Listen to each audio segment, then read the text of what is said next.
Hi to all.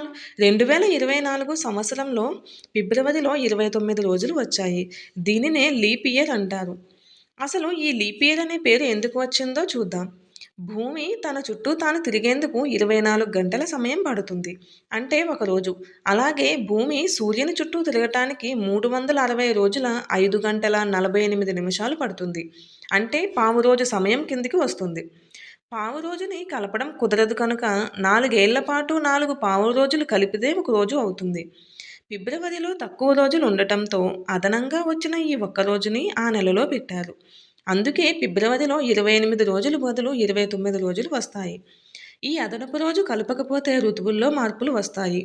వేసవికాలం మధ్యలో శీతాకాలం వచ్చే అవకాశం ఉంటుంది. 4 ఏళ్లకొకసారి ఫిబ్రవరిలో 29 రోజులు వచ్చే విధంగా గిగ్రేరియన్ క్యాలెండర్‌లో రూపొందించారు.